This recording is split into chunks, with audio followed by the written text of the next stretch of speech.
All right, so today we're looking at PS9 and PS10. So PS9 is determine the marketing chain for a particular product. And then PS10 is explain various marketing options for the product. So these are kind of related to each other. The marketing chain basically is what happens from the farm all the way through to the processing and then the market, and then to the consumer as well. And then the marketing options are which markets it is sent to, basically, and we need to give a couple of options. So here's some things I've highlighted about what we need to know for this dot point. Here, basically, what we did is we wrote out the marketing chain from the farm here. It's sold onwards to these various options. Now, this is just straight out of the fact sheet, which you'll notice here. I've literally just copied that because that's what we wrote out, and really you just need to remember this. You can write it out a couple of times and just need to remember the kind of steps that occur here. And yeah, you really need to know all of this off by heart. So basically, from the farm, as the animal is grown and then it is sold through these various options onwards, it might go to another farm, say a feedlot, for example, and be fattened before it goes to the abattoir or meatworks. Some animals might be live exported to places like Japan or other places in Asia, Middle East. We also export processed beef to United States, lower quality beef. Japan, very high quality beef, and marbled. We'll look at that shortly, and other parts of Asia. And then, of course, there's also the domestic market, most of which is made up by either butcher or supermarket. So most beef goes through those places. Other options are like restaurants, but yeah, the majority of beef goes through butchers or supermarkets to the consumer, and we're going to look at those markets. But basically, the marketing chain is that, and normally if you're asked to talk about the marketing chain, it will often involve drawing a graph of it. So the next dot point, PS10, basically I've given you an example here of different markets that we sell beef to in Australia, and or Australian beef sold to, including overseas, that is. And yeah, what their specifications are. So we've got fat score down the bottom, or the fat depth. We've got the live weight of the animal when it's alive, obviously, and the carcass weight once it's been killed. And of course, the carcass basically is everything from the live weight minus the head, the organs, the hide, and the hooves taken off. And then you have a carcass weight, which is what would be hung up in the butcher and then cut up into various parts. So the first market, I've given you 3 examples of markets here, but the first market is Japan, and basically it's long fed up here. Animals that we tend to send to Japan are of the Wagyu or Angus bloodline or breeds, and basically they tend to be marbled, so they tend to send ones that have a marbling score of 6 or higher. And yeah, we send high quality, highly marbled beef, and so they have to be fed in a feedlot for a long time using grain to give them enough energy to be able to marble. So those animals are over 800 kilos live weight, 800 plus. Their carcass weight is over 400 kilos plus, and their fat depth is kind of 13 to 32, or score 4 and 5, which is quite high, because to get that marbling, you need to have lots of fat on the animal, because remember, marbling is the last place that fat is put down. Supermarket or domestic, which you can see here. Generally in Australian supermarkets, people, or the Australian consumer, likes younger animals, leaner, lower fat animals which have more tender meat. So Australians really don't like much fat on their meat.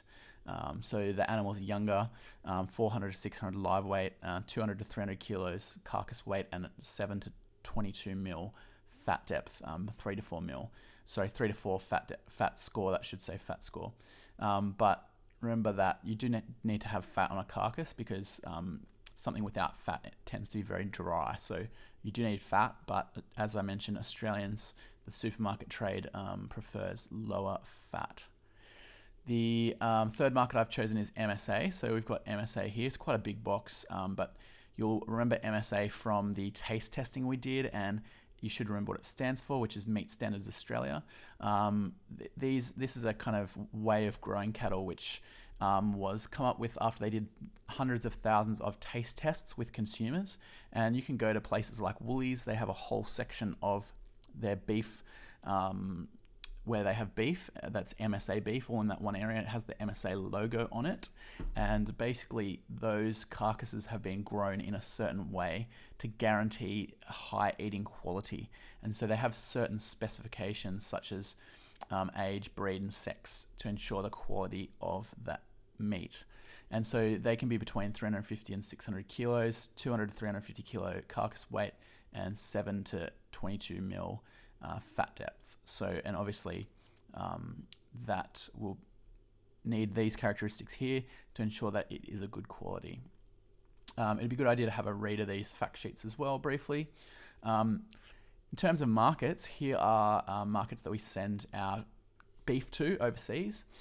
Firstly, and mostly nowadays, we have Japan with about 30%. So this is of 962,000 tons. So we're talking about 300,000 tons of beef, which you can see here is exported to Japan. So that's a very high value market there. USA, we export about 21% of our beef, which would be about 180, 200,000 tons or so. Korea is about 16.8, China 10.1, Indonesia 5.3, Taiwan, Middle East, and you can see others there as well. And so in terms of live cattle exports, you might have heard about this before, but live cattle exports involve mostly animals from up north of Australia that are exported from shipping ports up north, and there aren't really many abattoirs up there because most of the cattle up north are exported live, so they don't need to be slaughtered. And out of the 900,000 head of cattle that we export live each year, 58 or basically 60% of it goes to Indonesia. So that's what we hear about the most.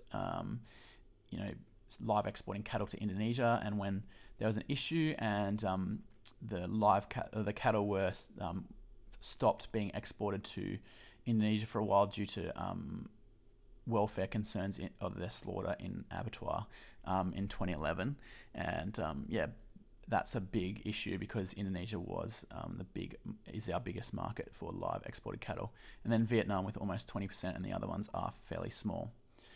So in terms of past HSE questions, obviously you're going to write beef in here for your farm product, which is what we've studied. Describe a specification that this farm product must meet.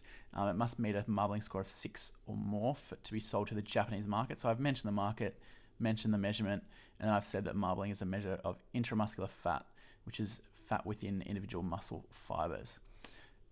For question B here, illustrate a marketing chain for the farm product, including 2 marketing options. So I've given like export markets, domestic markets. They're the marketing options here, but I've just basically copied the table. And you'd get full marks for this by copying this table. It doesn't have to look exactly like that. It can be top down, but it should include most of those things. This is a simple question from 2017, which almost everyone in the HSE got right.